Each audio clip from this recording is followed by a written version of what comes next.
Hello everyone. So yesterday I went to a Wargame show in Reading. It's called Warfare. So this year was Warfare 2017, and wanted to talk to you a little bit about my experiences and what I got up to in Reading. So what I'm going to talk about first of all is shows in general and my changing attitude to them.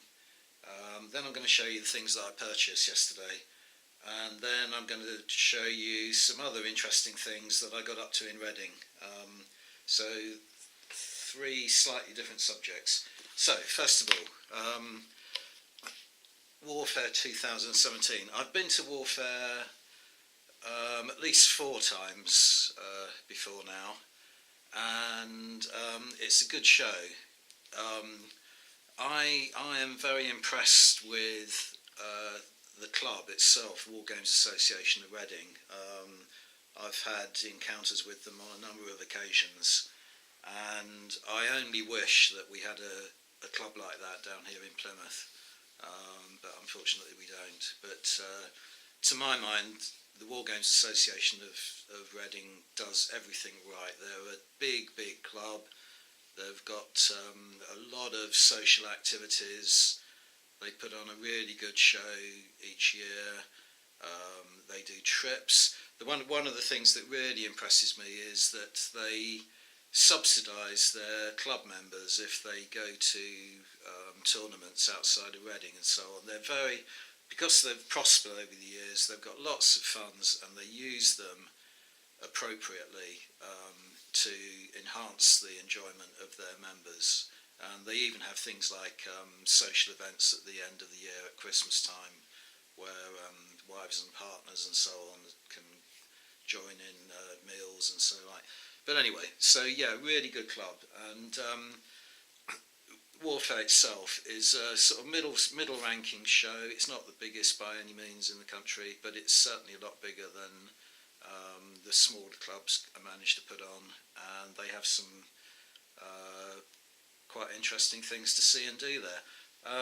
Having said all that, yesterday I really did not enjoy myself, and part of the reason for that it was the circumstances. I go to shows primarily to enjoy purchasing things. I go for the trade. It's like being in a big toy shop, and I really enjoy seeing products and spending my money and so on. But the other thing I go for, or the second most important thing, is I really enjoy socialising, and Salute this year was a really good example of that. I really enjoyed Salute this year because it obviously had all the big traders and so on, but I met lots of people, linked up with lots of people that I communicate with on YouTube and so on, and also had lots of interesting conversations with complete strangers, so I really enjoyed it. In the past I've always gone up to Warfare with a group of people from Plymouth. Unfortunately that didn't pan out this year for a number of reasons. We weren't able to kind of organise either train tickets together or a car. I'm not sure whether the 3 others that I do sometimes go up with managed to get there in the end. I certainly didn't see any of them, and it's not that big a venue that you would miss them, so I suspect they didn't actually go in the end. So I went up on my own and spoke to a few people. Hello to Tracy and to Graham. Met up with a few people I knew and had conversations. But the other thing that I have done at Warfare once was, I think it was 2 years ago, I took part in a tournament there. So that was another way of, I stayed up for the weekend, and that was another way of joining in with groups of people. But I was on my own really for yesterday, and it didn't really have the same kind of buzz to me. So there's no fault of the Wargame Associations of Reading or the event. It was just my own circumstances. But the other thing, as I say, the main reason I enjoy shows is buying things. And it does strike me that traders are beginning to change the way now that they approach shows. It's a two-way thing, really, that traders need to be able to make money, and purchasers need to be able to spend it. And the internet has really affected, I think now. It's beginning to show the way traders interact with conventions and shows. Very noticeable this year in general that I've seen two big names in particular who have announced they're not going to attend any shows whatsoever. First of those is Front Rank, really good range of figures. They announced at the beginning of 2017 they weren't going to cease attending shows. They must do so much business on the internet worldwide that what's the point of them investing in stands and so on for the kind of minimal incremental effect that it has on their business. And the other one, who was the other one? Fighting 15s, who I do purchase figures from. They also said that they weren't going to attend shows. And then you go down a level and you get shows like Warfare, where traders who do still attend shows have to make the decision about, are they going to go to Warfare or not? Is it big enough? Will they get enough kind of turnover on the day? And the other aspect of Warfare is that it's a 2-day event. Because they are very big on tournaments, they have a massive amount of space given over to tournaments. Tournaments have to need a weekend to run properly. And that has a knock-on effect to the traders, because they have to decide whether they're going to pay for hotel rooms overnight and that kind of thing. And that does as well have a very noticeable effect on the traders who go to Warfare. So traders who I'm sure I've seen at Warfare in the past who weren't there this year, Wargames Foundry, I'm pretty sure I've seen them. Grand Manor, which is a manufacturer of model buildings, I've definitely seen them at Warfare and purchased buildings from them in the past. They weren't there. Peter Pig weren't there, and I'm pretty sure I've seen Peter Pig there. I could name a few more, but I'm racking my brains now for things that I missed, that I'm sure I've seen there before.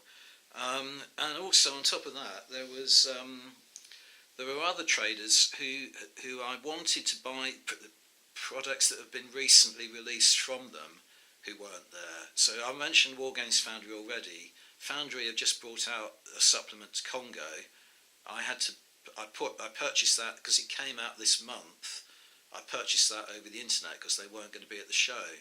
But that money was money, I only have a certain amount I can spend on Wargaming. So that money, I wanted it quickly, so I had to take it out of what the money that I might have spent at the show. And another one is Adrian's Walls. Now, they would have been at the show because they use figures in comfort to display and sell their products at conventions, and figures in comfort recently have really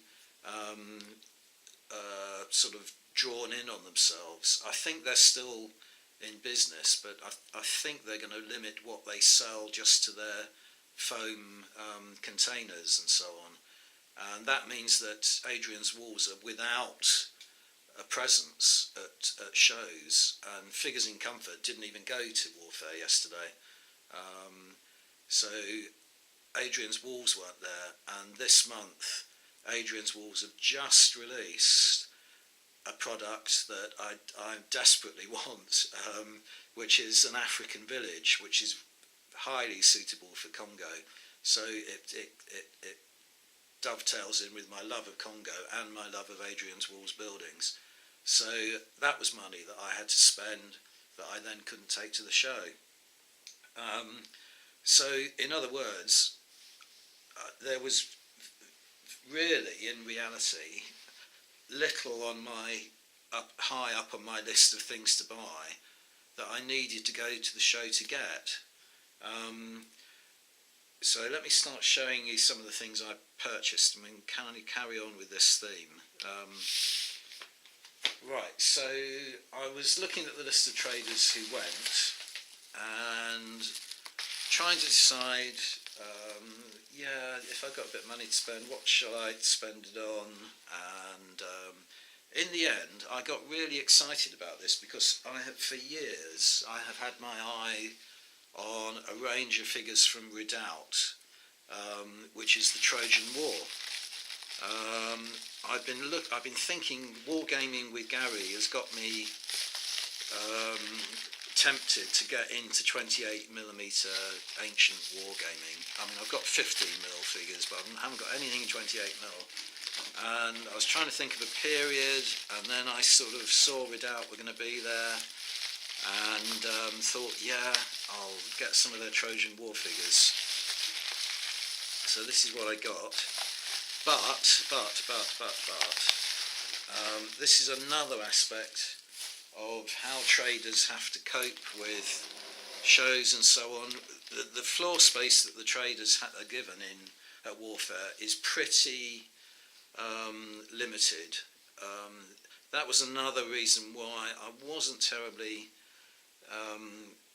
really enjoying myself too much at the show yesterday, because I was finding it was beginning to get a little bit crowded and difficult to get past people in the gaps in between the trade stands. It was all getting a little bit wearing and all that, but that's another matter. But because of the limited amount of space, traders often don't take their entire stock to shows, and I had been planning for about, I don't know, a month now to get some of Redoubt's Trojan War figures, and it was only last Tuesday or Wednesday, that I noticed on their website that they don't take the Trojan Wars to their shows, but there's an awful lot of other things as well that they don't take. And to me, that is perfectly reasonable. They can't take, if they've got limited carrying capacity and limited floor space, they're not going to be able to take everything. But it does take away a little bit of that enjoyment from the show to me, because I like to go around with my money, look at everything, really kind of tantalise myself with all these things, and then make my purchases. But what I had to do in the end was to pre-order all this stuff. Now, yes, they do give you a 10% discount on pre-orders over £75. So that's, another good deal. But it does mean this. I got in, the doors opened 10 o'clock. I was straight in, went straight to Redoubt's stand, handed over my money, and received these products.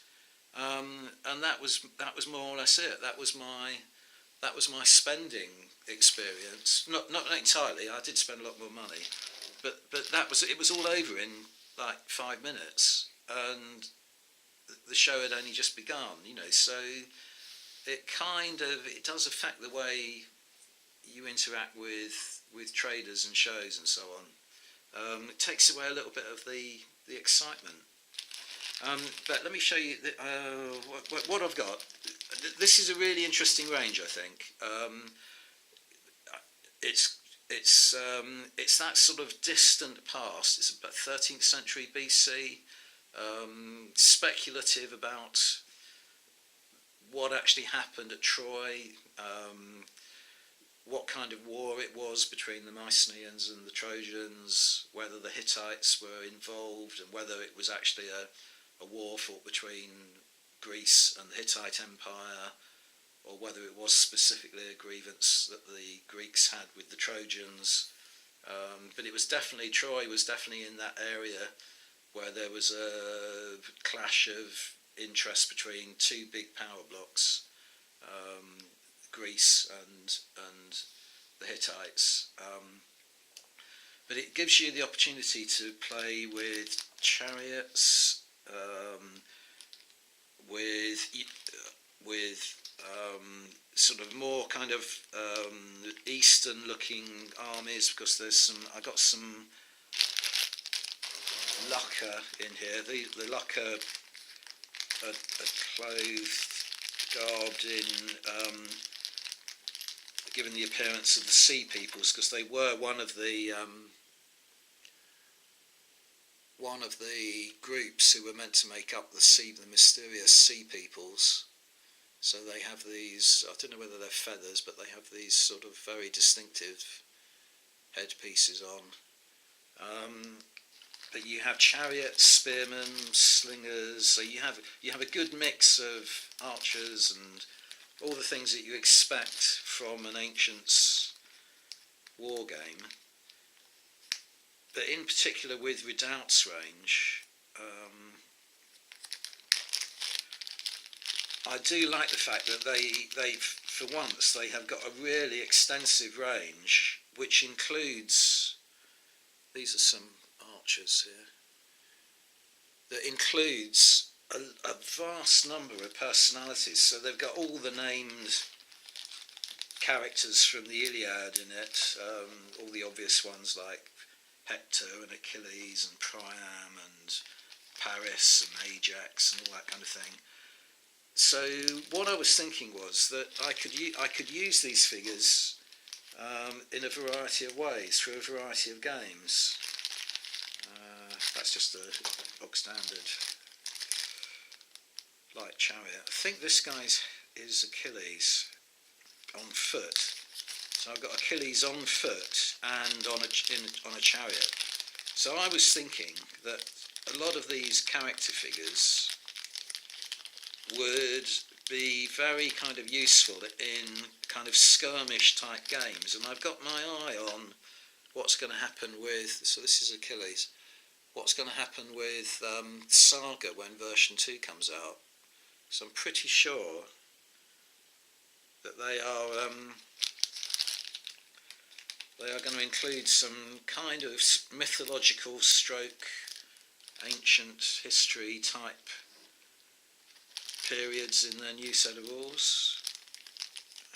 TX9, I think this is Ajax, not Ajax, Hector. Yeah, so once I build up enough forces, I could have big battles with rules such as sword and spear. But if I have these figures on individual basis to act as the commanders, I could also use them in games like Saga.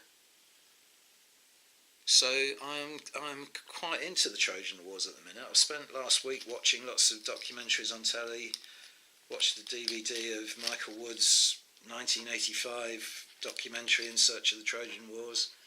I'm really excited about getting going with these. So that was the sort of fun part of the show.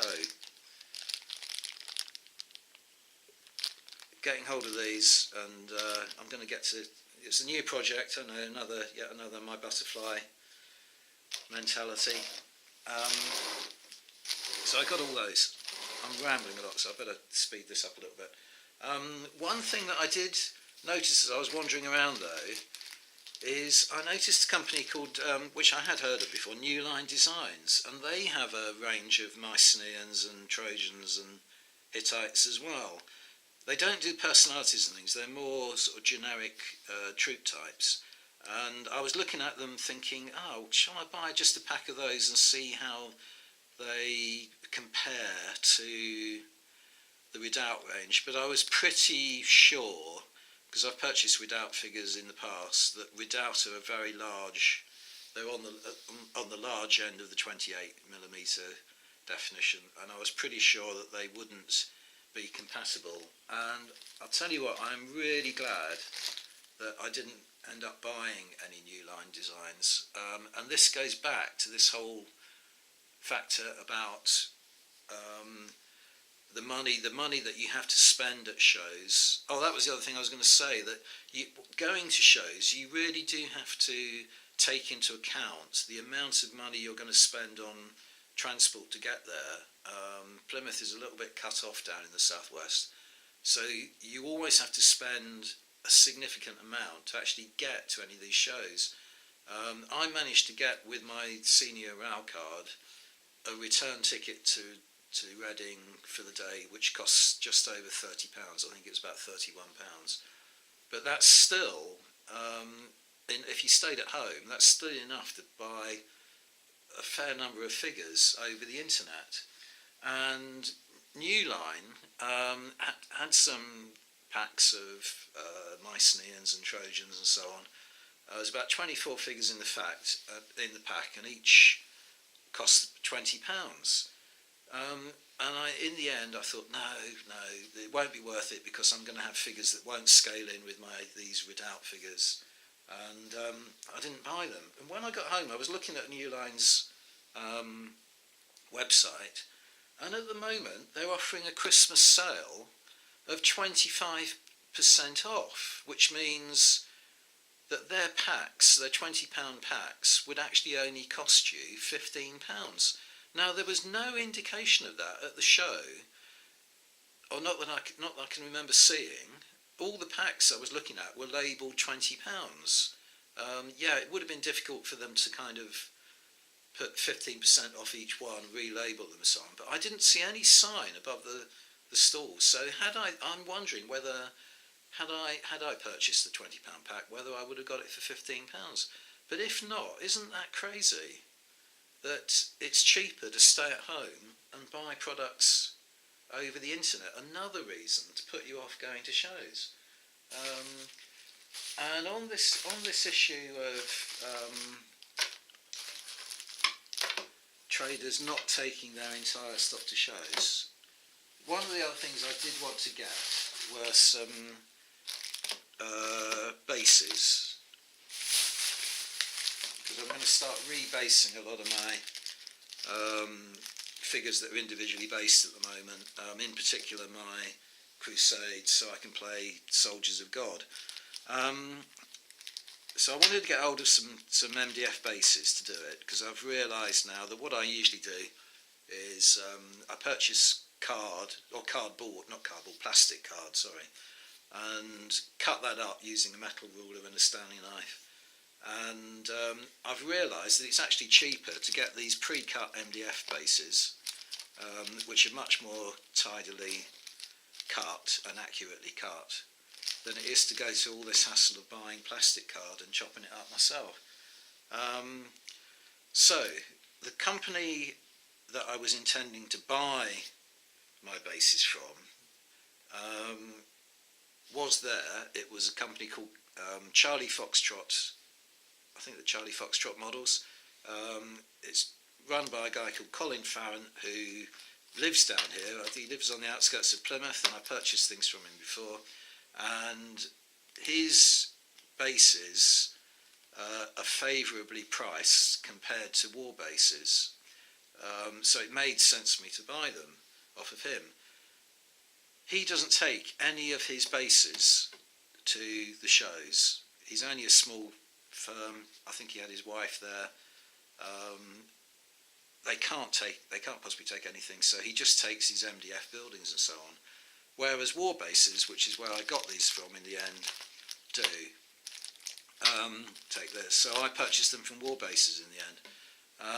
So a bit of a shame that I couldn't offer Colin my business, but I wanted to get them on the day. And again, what is the point of pre-ordering, going to show just like I did with the Redoubt figures? Had I realised, I probably would have pre-ordered, but it would have been another one of those things where you just go up to the stand and they hand it over. All the joy of kind of shopping and so on is taken away. It's just all it saves you is the cost of postage. So there we go. So anyway, I've got all these. I'm going to start cracking on with rebasing my Crusaders now.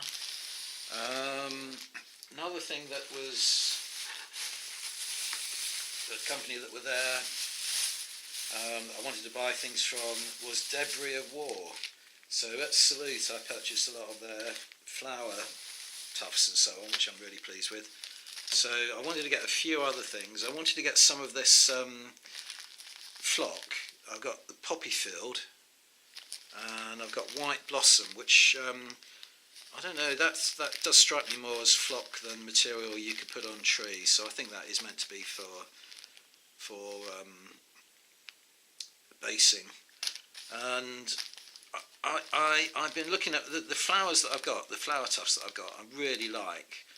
But I feel that it's more kind of realistic to show flower colour on a base with this kind of scatter effect than it is to have too many tufts and so on. So I got those, and I also got some more ordinary kind of grass tufts, one a dark green and one a kind of dried brownish green colour. So I use these for most spacing, but I use these for sort of more arid conditions. So I got those. So that's all going to help with my basing. I got a couple of pots of paint. Nothing spectacular, but I like these. I buy these and use these for my basing as well. Dark soil, which is Howard Hughes paints from Magister Militum. So I got a couple of those. Nothing exciting about that really. And finally, at the show, I noticed this advertised recently. So it's a new sort of starter pack for Saga, for the Aetius and Arthur in particular, the Frankish warband that you can use either for the Merovingian Franks out of Raven's Shadow or the Salian Franks out of Aetius and Arthur. And I have got a big, excuse me, a big Frankish warband, but I like the look of these figures. Some of them, I was talking to the guy, some of them are figures that they already had in their ranges, but they were hidden deep in their website and not linked up correctly to their Saga brand. But the Warlord in particular is a new figure, and a couple of the other figures are new. So I got those, not sure when I'll be able to paint them up, which is why I'm not going to unwrap them and leave them in their cellophane. And I'll get around to those eventually. And all of that, really trying to drag out the time, took me about 2 hours wandering around the show. As I say, a lot of the show is tournaments, and they're not particularly good kind of viewing fodder. Not that people really want you walking up to them and staring over their shoulders while they're trying to play a serious game anyway, so that never really grabs me. And the demo games and participation games, yeah, they're a bit kind of lackluster. I had a wander around about 3 times. There were about, I don't know, 20 games going on, some of them really big, on big tables, some of them small tables. Nothing that really kind of caught my eye. There was quite an interesting Armati game going on, Imperial Romans versus Sassanids, I think it was. But nothing spectacular in the way of tables and so on. One table even had it's just using standard kind of green tiles and chipped at the edges so you could see the polystyrene and so on. Yeah, so, you know, nothing really that caught my eye. And I noticed that at Salute really this year, that maybe I'm getting fussier, but I thought the standard of games at Salute was down on previous years this year as well. So it's another element of what's going on with conventions. You know, I don't think they're going to die out or anything like that, and we're very lucky here in the UK to have so many, and the country to be small enough that you can get to lots of them quite easily. But I don't. I'm really. It would take a lot to draw me back to warfare again from now on next year. I've enjoyed the times I've been, but unless my group of friends get together again and we all decide to go up and have a bit of a jolly, I think that's probably my last visit to warfare. And although I did it all in 2 hours, but I purchased this just after midday, and I'd wandered around a few times, and I'd also another thing that I took my own food because the catering there, it's held in a gymnasium. It has got a cafeteria, but it just can't cope with the numbers. And having been aware of that, I took my own sandwiches and things, but nowhere really to sit down and take a break. So at one stage I wandered down to the river and sat on a bench beside the River Thames and ate a sandwich down there, went back. And even doing that, 2 hours had gone by and I'd done everything. It was all done and dusted. So then I had to think, time is really dragging on, and my train wasn't until 5:30. What am I going to do with five hours? So it suddenly occurred to me that whenever I've been to Reading before, and as I say, I did stay over the weekend there once, I have for ages been wanting to go into the museum and take a look at the Silchester Eagle, which is it was basically Silchester. It was a Roman city by the name of Caleva Atrebatum, and it's about 10 miles south of Reading. And when it was abandoned, when the Romans left Britain, it was abandoned and it was never built on, so it never kind of morphed into a Saxon town or city, or so it was just left. And today when you go there, it's just bare fields. You wouldn't know there was a Roman city underneath, but it was extensively excavated in the Victorian era, mainly by an archaeologist, or a sort of amateurish archaeologist, I think, but by the name of Joyce. He was the Reverend Joyce, and one of the things that he uncovered was an eagle. And it was found at one end, I believe, of the basilica, the ruins of the basilica. He got very excited and immediately assumed that this eagle was a legionary eagle, so it was from a standard. People think it probably now isn't it? It's probably more of an emblem of stature, so an administrator or something like that, a magistrate. But he took it to be a legionary eagle, and it formed the basis. So this was in 1866 he uncovered it, but it formed the spark for Rosemary Sutcliffe's novel that she wrote in the 1950s, The Eagle of the Ninth, which is about the lost Ninth Legion that disappeared from the records sometime at the beginning of the I think it was the 2nd century, so 110 AD, I think it was around then. It was stationed up in York. It disappears completely, and it's often been thought that they marched into Scotland and were annihilated. So this eagle formed the basis of Rosemary Sutcliffe's story, that she wove a kind of a fictional account of this eagle, that it was the 9th Legion's eagle, and that it had been regained by the son of the commander who was killed at the battle, who went north of the border and stole it back from the Pictish tribes who had taken it and brought it back down to Caleva Atrebatum and eventually buried it as a kind of mark of respect in the basilica. So an entirely fictional account, but a great story, and it was turned into a film called The Eagle, which was only not that long ago, which is a good film, worth watching. So anyway, I thought, yeah, I can go to the museum and I'll take a look at the Silchester Eagle, and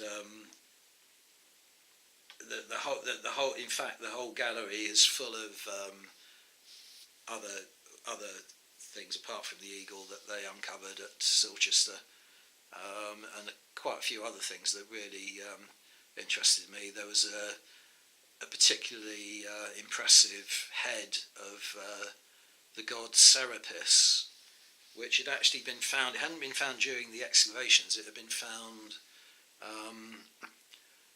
in a nearby farm. So it has obviously been taken from a temple at some stage, but it was found on the farm because it was being used. It's such a weighty object. It was being used as a cheese press to kind of squeeze the juice out of cheeses, like a cheese ring. So it had been found there. Another thing that I was interested in looking at was there was a tile that had a gaming surface etched on it, which reminded me of my recent video on the Royal Game of Ur. So there was a tile with gaming counters and so on it. Sometimes these gaming tiles were also used for accounting, so there's a kind of crossover. Bit like we have a chessboard and a drafts board, which is a checker, but the checkerboard was actually an accounting tool originally. That's how we get the term exchequer. Anyway, so yeah, I took a look at all that and came back with a souvenir, which was a fridge magnet with the Silchester Eagle on it.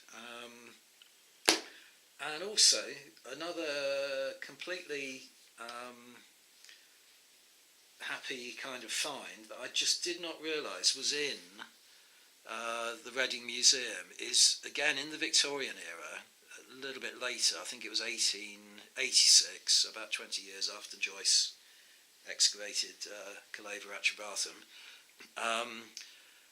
A group of Victorian ladies living in Leek in Staffordshire decided that it would be entirely appropriate that Britain owned a copy of the Bayeux tapestry. So they embroidered an exact replica of the Bayeux tapestry, and it was purchased by, I think his name was Wardle, I can't remember. It was purchased by one of the aldermen of Reading in the end. These ladies were based in Staffordshire, and they took the tapestry on show around Britain. It's highly popular, very popular. But eventually, it was purchased by an alderman in Reading and donated to the museum. Nowadays, it's probably impossible to extricate it from Reading Museum. Not that they would want to surrender it. But I would have thought the appropriate place to have it would have been at Battle Abbey in Sussex, and it would really supplement the museum that they've got there at the battle site of Hastings. But anyway, really enjoyed looking at that. I'll probably, as I speak, I'm probably showing you some photographs that I took of it. But in the gift shop coming out where I bought my fridge magnet, I also saw this and thought, oh yeah, I've got to have this. This isn't the copy. This is actually from Bayeux Museum in Normandy, but it's the Bayeux tapestry from one end to the other. And yesterday evening, I tried to unravel the whole thing, and it's not miles long, but it's so long. If I can't show you the whole thing in its entirety, I stretched it out, and I would have needed to have my front door open and my back door and run it through the house and out the other side to unfold it in its entirety. But I am just so glad I've got this, because it's every panel of the Bayeux tapestry. Just goes on and on and on and on and on. When I'm at the minute, I still haven't even got to the invasion. This is Edward's body, Edward the Confessor, dying and being taken to bury in Westminster Abbey. Yeah, really, it's a really good tapestry. Looking at it, you wouldn't know that you weren't looking at the original. So well worth a visit. I had absolutely no idea it was there. Absolutely no idea. So that passed a little while in there. So I was spending my time profitably. So the day wasn't wasted anyway. But I was making sort of some profitable use of my excess time in Reading. And then after that, I wanted to go and see the Maiwand Lion. Now, this is a massive cast iron sculpture of a lion, which used to be outside Reading railway station as you came out the station. But when they extended the station and redesigned the road system outside the station, they had to move it. So it's in a much more appropriate place now. I think it's close to the War Memorial in I think it's called Forbury Gardens or Forbury Park. It's close to the ruins of the old abbey in Reading and close to the War Memorial. And what it is, it was sculpted in the 1880s again, and it's a memorial to the Berkshire Regiment and the fallen at the Battle of Maiwand in particular, which was one of those heroic defeats of the British Army, which we seem to be kind of prone to celebrating rather than victories. It's sort of heroic defeats, but they very brave last stand kind of battle, and the memorial is quite moving because it's sort of prior to that commemorative sort of era that we're familiar with from the First World War onwards. So it's got all the names of all the privates. There are over 300 officers and men killed at the battle, and it's got their names, and then nearly all privates. There's one column which is the officers, everyone else privates, and you can just stand there. You haven't got the roar of the traffic around you, and you can get up close to it, and you can read the names. And the sculpture itself is really monumental and impressive. It's fantastic sculpture. So I had a look at that, and there was another memorial there to a VC winner at Battle of Gallipoli. So I had a quick look at that, and I was thinking, I wandered round the prison perimeter because I knew that they've recently opened the area where Oscar Wilde was kept a prisoner, but as far as I could see, it wasn't actually open when I wandered round. You might have to arrange visits, I don't know, so I didn't get a chance to go in there. And it was still, that only took me a few hours, so I still had time to kill. So I thought, I'll just sit and wait for my train at the railway station, and in the end, time was just really dragging, and I wanted to get home, so I ended up buying a new ticket. So I spent even more on my train fare than I had done, and came home early. So a bit of a kind of an abbreviated, abrupt ending to the day, but I did everything. I enjoyed it. I came back with some interesting things and so on. But as I say, did everything I wanted to do and saw everything I wanted to see, and that was it really. And I really like kind of going to shows and so on, but it just didn't quite. I didn't feel it yesterday. It just didn't quite work for me. Anyway, that's something I wanted to say and talk to you about. So I'll stop wittering on. Thanks very much for watching, and see you on the next video. Bye for now.